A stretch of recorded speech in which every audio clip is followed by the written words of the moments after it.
Well, we're going to go ahead and start building the tailgate here today, but before we get into building this tailgate, we're going to go ahead and address the situation that we have with this Fritch defacer.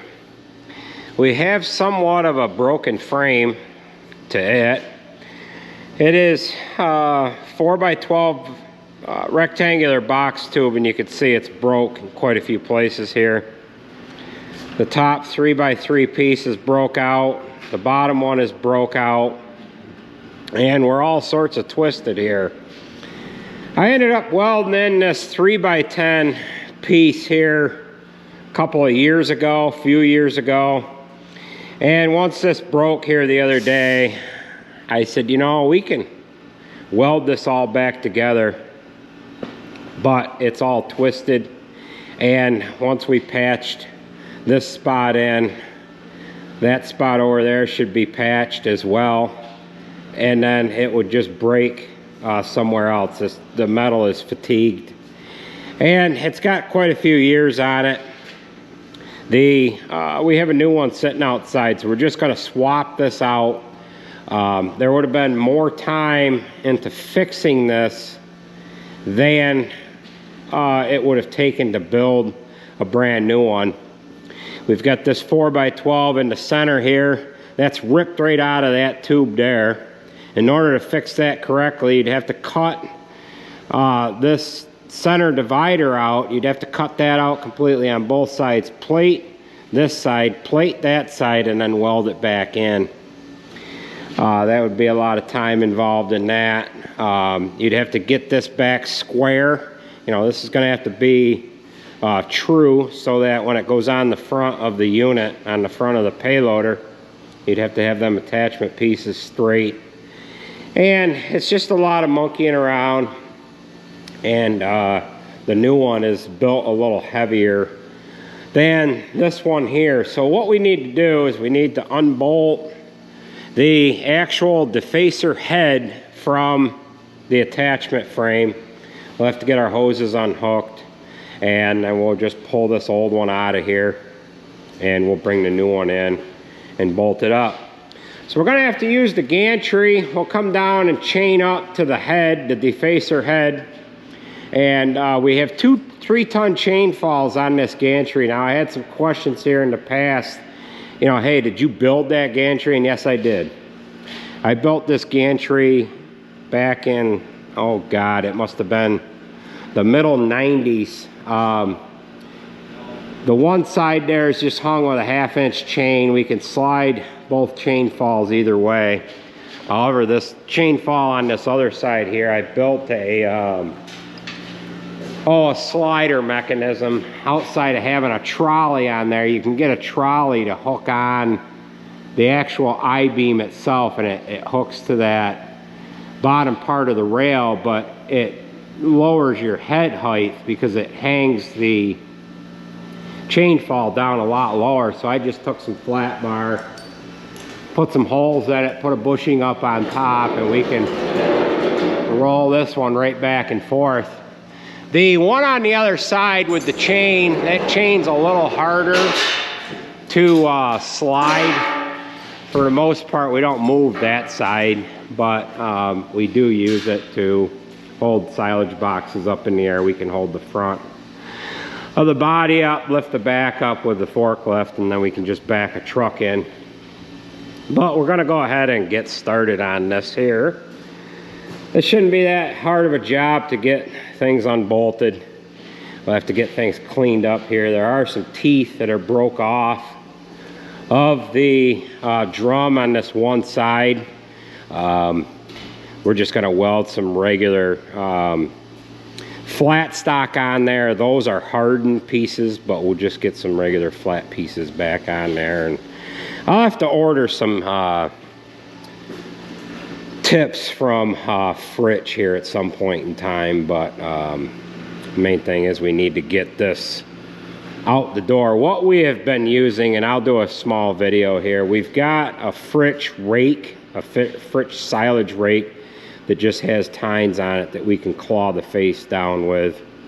but we prefer to use the Defacer. It does a neater job, a tighter, it makes a better looking face, and it doesn't leave the face exposed to, it doesn't leave as much of the face exposed to the elements here. So we'll talk about that later on here. So let's go ahead and get this thing tore apart.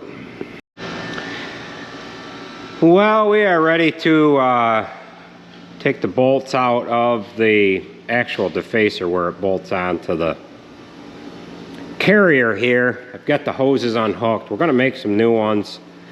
I'm going to cut these hooks off and save those. The rest of this is going to go in the scrap pile. It's just, there's nothing salvageable on it, and it's just what it is.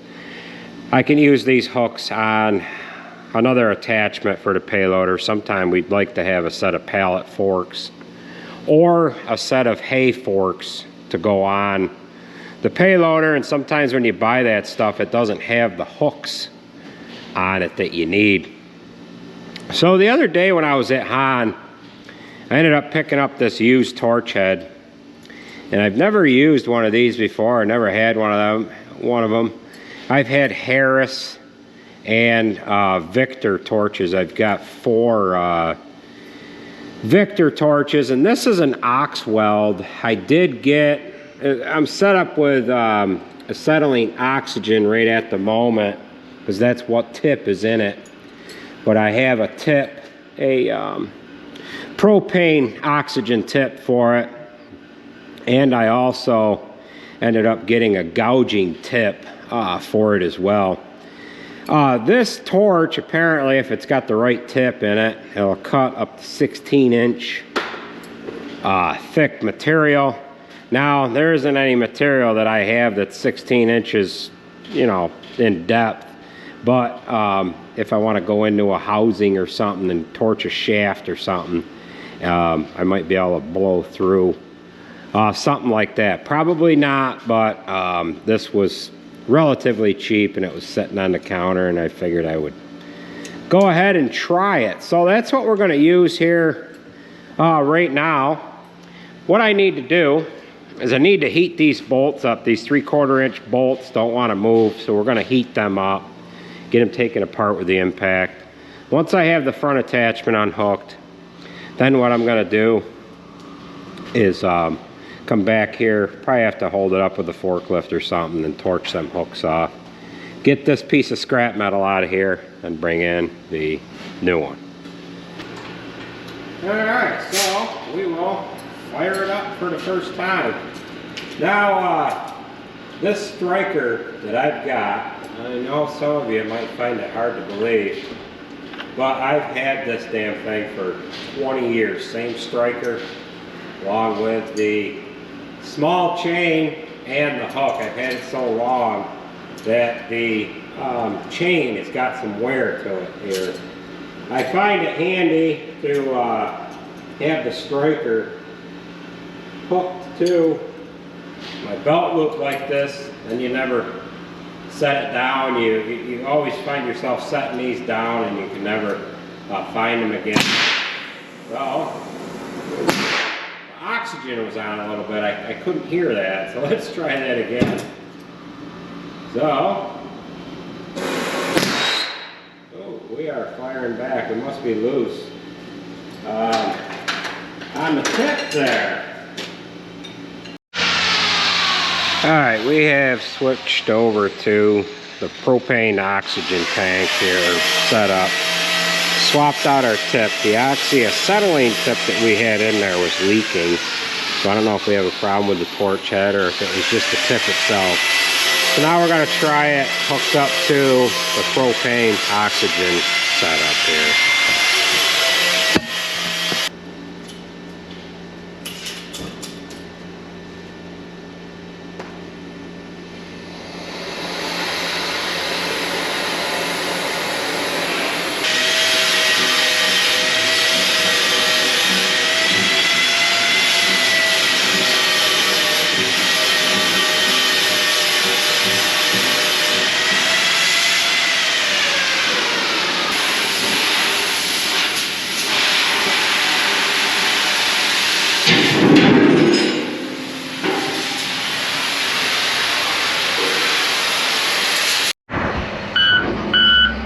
So to give you an idea how this silage rake works, I'm just going to do a quick little video. He's got a little bit of the haylage here left to pull down. And we originally bought this silage rake so that we could reach to the top of the bunk a little farther. And as you can see, it does a decent job. But at the same time, it leaves a little more of the face open, meaning it's a little more jagged. So once we get the defacer together, we'll show you what that looks like. But you could probably pull the feed down faster, a little faster with a rake. But this haylage is just so hard because the pile is so tall that he has a little trouble penetrating through that hard face. But it's definitely better than pecking at it with the bucket. This is about 24, 22 feet high, and that defacer will reach up to about 27, I believe, not quite 30 feet. And he, of course, has already raked this before I got down here. We've done videos with this rake before. I just thought I would do another video and kind of go along with the defacer repair. Hey, go up as high as you can. He's got to go up as high as he can just to kind of show you. If he didn't have this pile here, he'd be able to. Yeah, okay, that's good. That's as high as it goes. So if he was just starting out, he'd obviously be able to get to a slightly taller bunk. The only advantage of the silage rake is there's no moving parts. And all that has is just 2, 4, 6, 8, what is there, 9 spikes on there.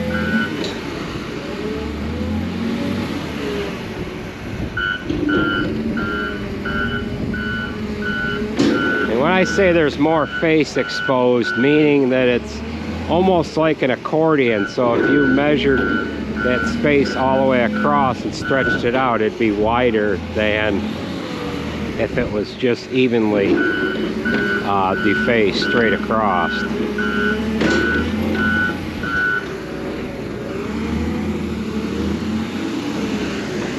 Well, that gives you an idea. We're gonna work on that defacer, get that frame hooked up, and then we'll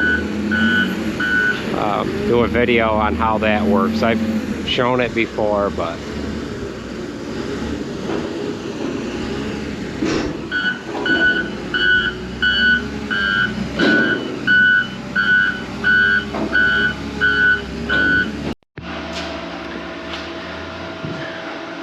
well, we have managed to get the new attachment frame onto the defacer. I ended up cutting the other one up into pieces. I ended up making up some new hoses here. Now this attachment is the same length as the old one. However, the support on the top of this one and the bottom is a lot longer. The other one only went to about here off of the actual hooks that hook on the tool carrier. And if you recall, that's right where the other one broke. That other one cracked a couple different times. We ended up putting a 3x10 piece here in the center. And then if you recall, just before we took the other one out of the shop, this top beam was broke, and the bottom one, and it was tore out of that side over there. I think that was about 8 years old maybe, and there would have been more time into trying to fix that than it would be to have built one from scratch, and Ron had one of these all ready to go. We have had a different style defacer before this one. This one has drive motors on each side, and then there's a square cutout in the center of this drum, and the hydraulic motor comes over into about here.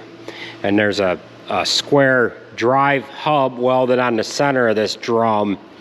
And then the orbit motor has, I don't know if I've got one of them upstairs or not. I do. I'm gonna go up and grab that. Hold on a second here. So this here is the square drive hub that goes on the orbit motor. If you could picture the orbit motor coming in this way, like this, and then this square hub matches the female hub inside that drum. And they are pretty much, for the most part, trouble-free. We had a defacer prior to this one. I don't know, I think it only had one drive motor on it. Maybe it had two. No, it only had one. It was a Frontier defacer. And what it had was a orbit motor on the one end, and then it had a, I think it was a number 80 roller chain that drove the drum itself, and it was a pile of crap. We had a lot of problems with that. So then we had that mounted on a telehandler. Then we bought one of these Fritz defacers for our telehandler. And then of course, once we bought the payloader, we had to have something that was a little more heavy duty than the telehandler style one. These motors, I think, are a little bigger than the telehandler drive. But what we have to do here, we have to make up some hose mounts here. Tim is just putting some lay flat manure hose on the hydraulic hoses to kind of protect them where they go in through that end frame there. And then we need to put a couple of things on there to hold the hoses going up to the front.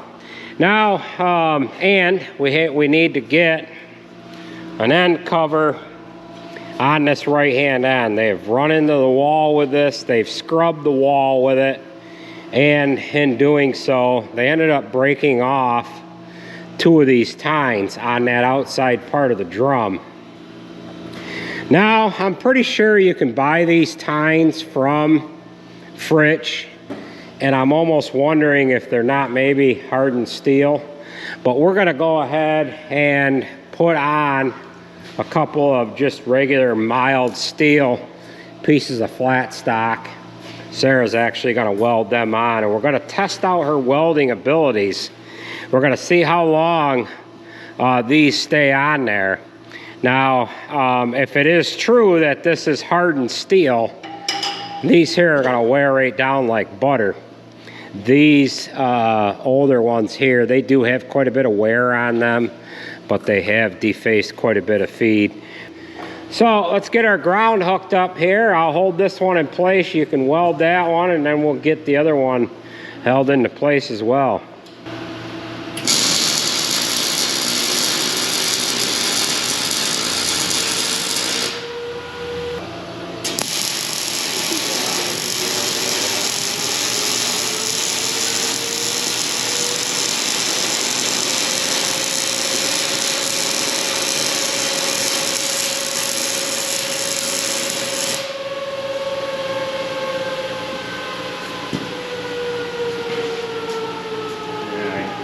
Dabble that one right there.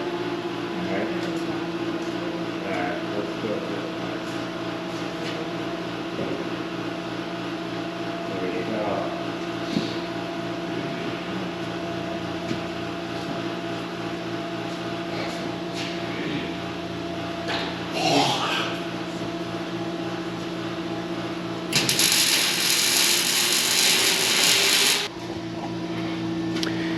Alright, get ready to tack that on. Now, we don't want to say anything about where I torched down into the drum a little too far.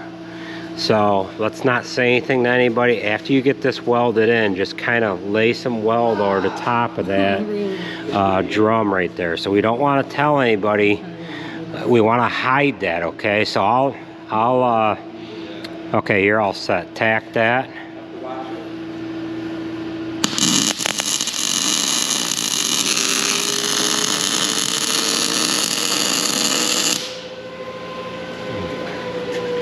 Yeah, we don't want to show anybody that gouging right there, so you better not tell anybody, okay? I'm entrusting you to doctor that up real well so that we don't know anything about. Don't you say anything either. I don't want to hear nothing about this. Somebody got into that with the torch right there. Ooh. Now, I'm giving you this information that does not leave the shop, all right? Okay. I've never done anything like that before, and we need to hide it. So we're gonna weld over the top of it, and we're gonna pretend it never happened. All right, go ahead.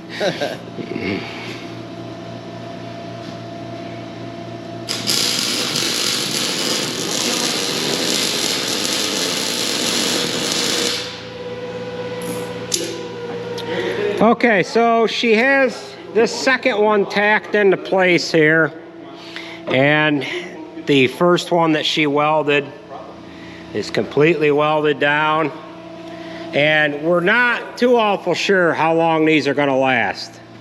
We don't know if Jacob here is going to hit the wall with this again and break them off. No? So we need to test the strength of her welds, but we want to do it by just defacing the feed. Jamming it into the wall or the ground does not count, because obviously these other ones were able to break off easy enough. So yeah, she'll get that welded on there. I've got some bolts that we're going to weld on so that we can clamp those hoses to it. This one here on this left side's got a little bend to it. Little bend to it there. Yeah. So. Getting thin. Yeah. How long do you have this? I don't know. This one, couple 3 years maybe. Because the first one we had, we wore it out.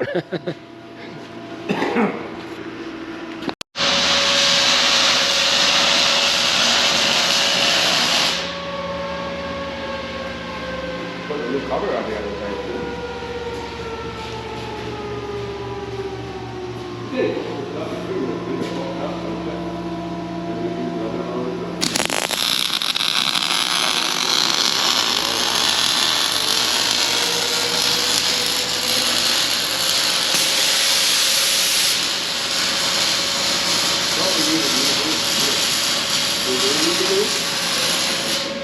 Look at the headlock.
All right, so that should about wrap this job up. Sarah ended up running around it, gave it a 50-50 paint job, meaning that at 50 miles an hour and 50 feet away, it'll look decent. She ended up painting this hook here, and that's what we'll use to just set that faster coupler when we unhook from the unit, just so that it's not dragging on the ground. You could end up with it underneath that foot there. Ask me how I know. Ask me how I know. And these are not quick disconnects, by the way. We have had guys pull away, rip the hoses off. That isn't any fun either. So, yeah. We ended up putting a hose holder on each side. We've got that one higher than this one just because we weren't paying attention. But Sarah welded a 3/8 bolt on both sides, and I just bent up a couple of pieces of flat bar. Wrapped this side with lay flat manure hose, and the other side already had lay flat on it. And then we wrapped the hoses in the outer jacket of a fire hose, and then Tim zip tied it to the flat bar. We've got the cover back on this right hand side here. I don't know how long that's going to stay. These guys seem to favor this side towards the wall. At least they're keeping right. So this side has got more more racing wounds than the other side does. So Sarah has both of these spikes welded on there. We're gonna, you know, like I said earlier, we're gonna test the welds here, and we'll see how long these last. Again, I do not know if these are hardened or not, but they are in the exact position that they need to be. It was not too awful hard to see what went on there. And of course I hit this with the torch, and Sarah just kind of filled that in a little bit. It really didn't need to have anything done to it.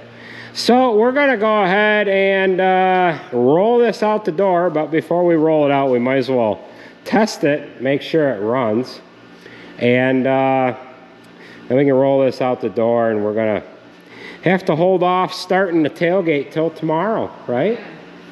You excited to do the tailgate? Yeah. So Sarah went through here this afternoon and did the cleanup on there, you know, went after any little wire speckles or gun spatter or anything like that. And it is nice and clean. She went around it with the flap wheel, and then before we paint it, I'll go around it with a wire wheel. There's some of this, this stuff here will wipe right off and it'll look nice. So, yeah. Well, let's see if this thing works. See if I've got the, we'll see if I have the hoses the right way. They should be.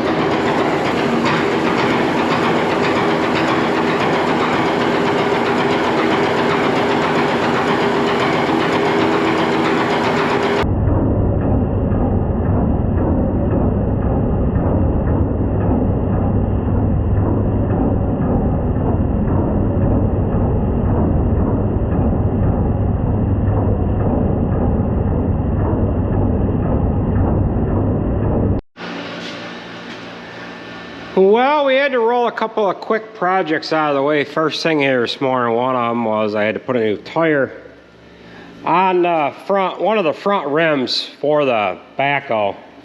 We're going to start, providing I don't get any interruptions, we're going to go ahead and start building the tailgate for the silage body here. We're going to go over next door. Jared's putting the transmission together. Well, he's not really putting it together, but he's getting the bell housing or whatever bolted to the front of the, it's not really the bell housing, but it's the front part of the transmission that bolts to the bell housing on the engine. He's getting that bolted together on this transmission for this Freightliner, and he's going to go ahead and roll this in here in a little while. So this truck had a Super 10 in it, which the gear pattern in a Super 10, you start up in first gear, and then you put it in high range, that second gear, you're still in the top first hole. And then third gear, you go down into what would be second. And then fourth gear, you go up into high range and so on and so forth. But nobody really liked driving it, and it was kind of a pain in the butt, and it was geared a little bit high too, as far as the gearing went in the transmission. We hadn't had any trouble with it. We've had this truck for 10 years now, and this here is what, a 13 speed, Jared? Yeah. So this is a 13 speed, and this should shift the same as an 8LL, similar. And it's, well, not really similar to an 8LL, but the gear pattern's the same. And then you have high range in, or you're able to split the gears up in high range. So this is going to be rolled in a little while. The last video we showed you that he put the new clutch in there. So basically all he has to do is just roll the transmission in, and then this truck will be done. They ended up changing the oil on it the other day. Gave it a complete service, and this will be ready to go come hay time here. So right now, before we get going on the tailgate build of that silage body, we're going to run down to the bunk. Garrett's just getting started defacing with the actual silage defacer. Now yesterday we showed you how the silage rake works, and now we're going to show you, before I get into doing any welding today, how the defacer works.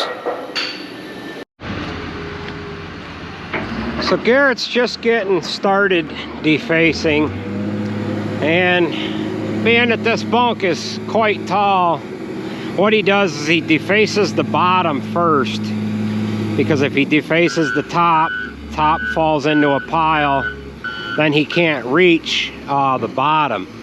So this was done with a silage rake yesterday, and he has started on the right hand side there.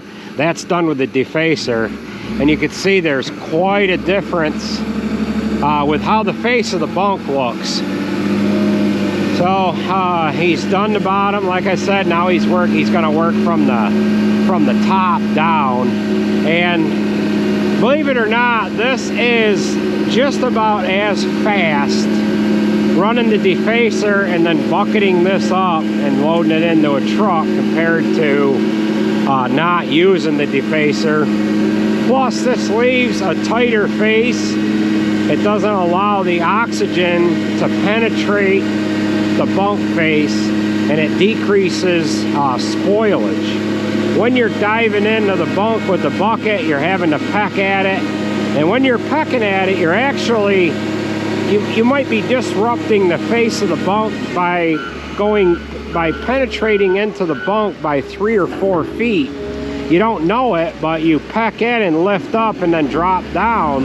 That allows air to get in, and it might take you a week to get back into the end of that 4 foot mark that you have disrupted, and it has started to, it could cause it to start spoiling.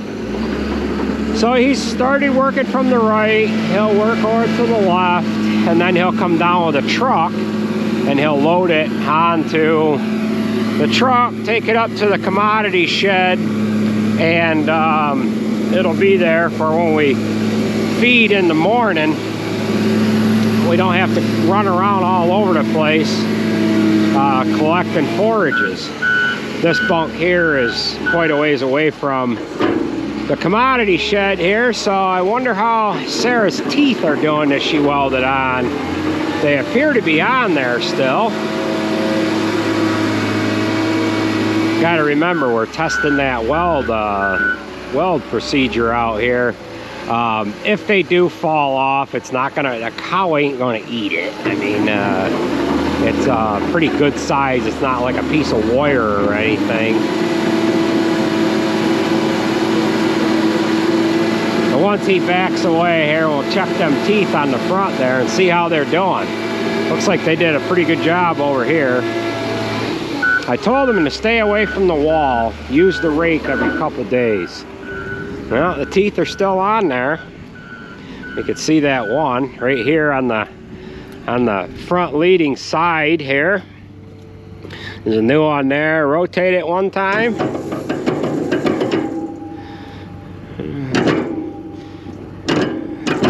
And there is the other one. So we'll see how they do. This one, when I cut it, I actually cut this with a saw, the groove, and it did have, I cut it a little short there, so we probably should have left more of a leading edge on there, but we'll see how that does. So we're gonna have him go to the center. We'll have him raise all the way up, and we'll show you the height difference between the Defacer and the silage rake. This isn't as long as the silage rake, and he is up all the way right there, so he is just barely able to reach the top. So he's not quite doing it in the proper procedure here, but for videoing purposes here, we have had him start way up to the top. We'll leave him alone now, then he can get down to the bottom. Start the bottom first, and go about doing this without the camera running here. So we'll get back up to the shop, and we're going to start on that tailgate.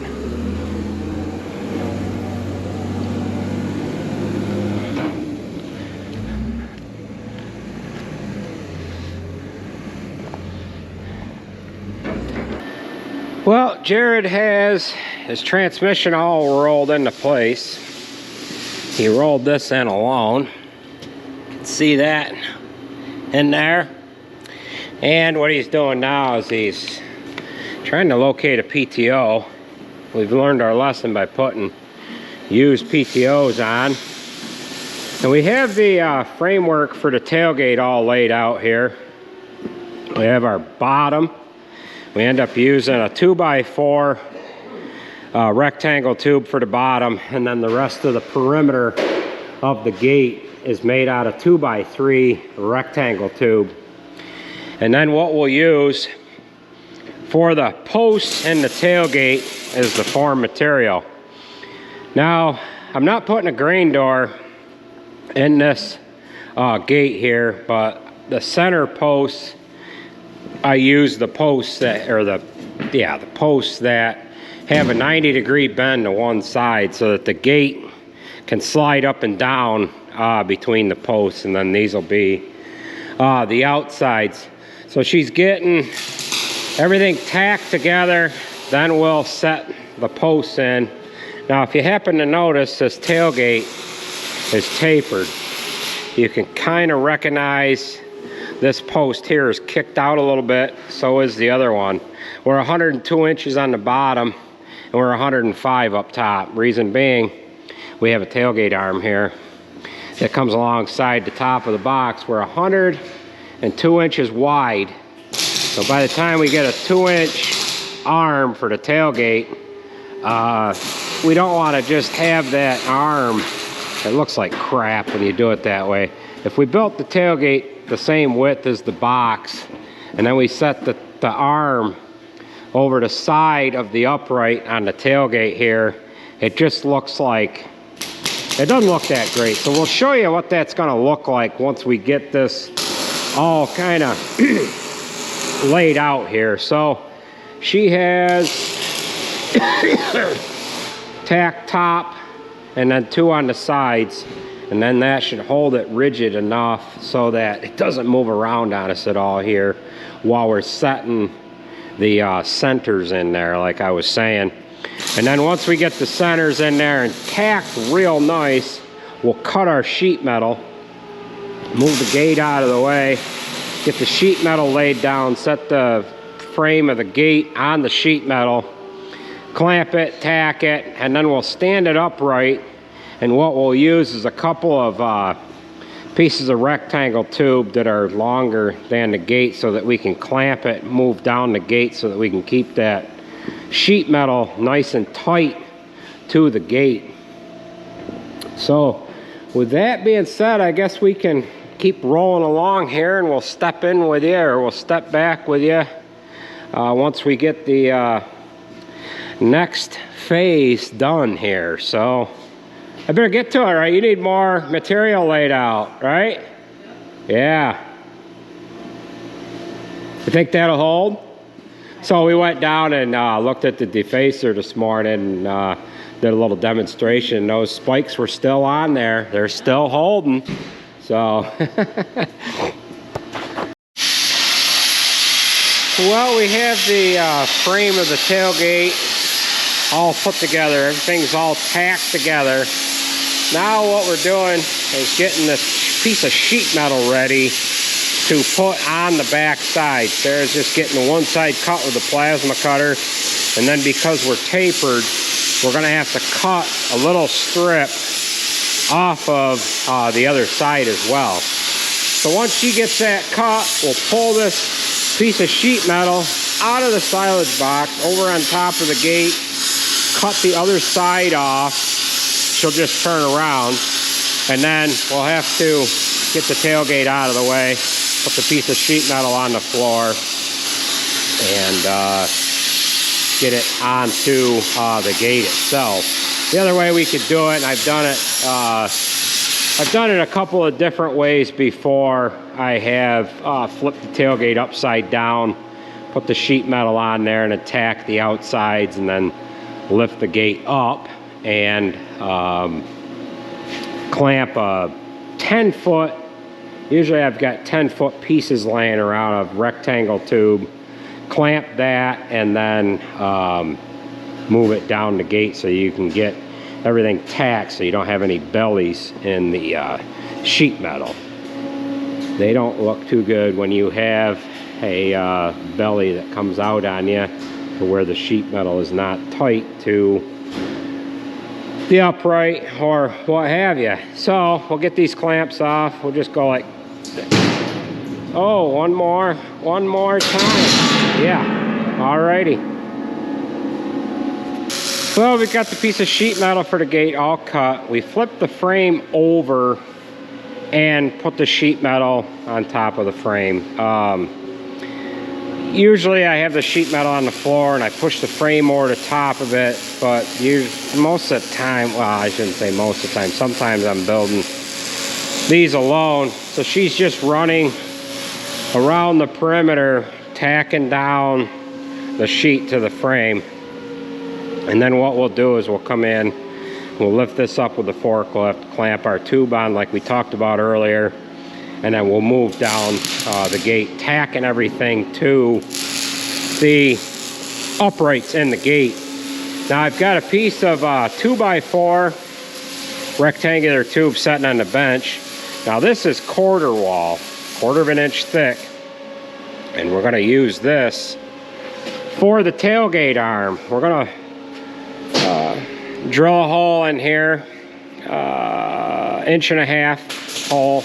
We're gonna drop our bushing in, and then in that bushing we're gonna have a grease zerk. So this is gonna be the front side of the arm here. You're gonna be able to reach in here and grease this pivot on the tailgate arm. Usually they only get greased once. They get greased before they pull out of the shop here, and usually they never get greased again. So they're a once in a lifetime style grease zerk. It's really not necessary to have to grease it any more times than that. Oh, hard start. Oh, you're too close. You gotta back up. She's caught in between the welder and the piece there, and you need to leave yourself a little more room. You're in too tight of quarters there. So we'll get this lifted up with the forklift, and then get the rest of it tacked together. So yeah, do the corners. So I've been getting some comments about your welding, you know. Should we let these guys in on a secret? These guys think that you just started welding, and we're kind of like letting things, you know, we're kind of portraying that. We're kind of lying a little bit. No, she's just started welding. Sarah's been welding for 20 years now. So that's the secret that that we're kind of keeping from you here. So no, all kidding aside, this is her first project here, and we're kind of showing her the ropes as we go, and yeah, so she's doing pretty good though. Pretty good bead there, there, and a lot of it is not, it's not really the actual welding, it's the other techniques that we're making sure are getting done properly here, and all of that stuff she'll learn as she goes here.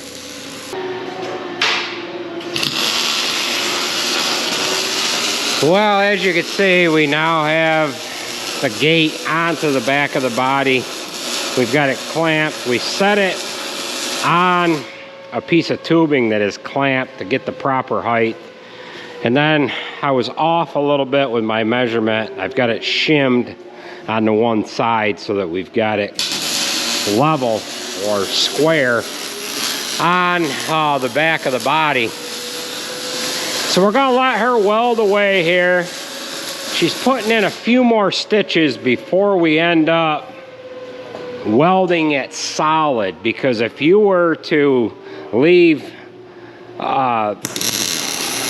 more of a gap, more distance between your tacks, you would warp the sheet metal. So we want to try to keep that down to a minimum. The only problem with stitching like this is when you go to weld solid, she'll weld down through here, maybe come past this one, go down to there, and then jump over to this other side. And the trouble with that is there's not any uniform length of weld, and it's hard to keep things matched up so that it looks nice appearance wise. But if you were to weld from top to bottom all the way down through, when that weld goes to cool, you'll actually warp these posts here, and we don't want to get any, we don't want to see any warpage going on. If you look down through this side of this body here, she's straight. Even this rub rail is straight. So we want to keep it that way. So we've got the vac truck in here. We parked that in a warm spot just so that it doesn't freeze. We cleaned heifer barns with that.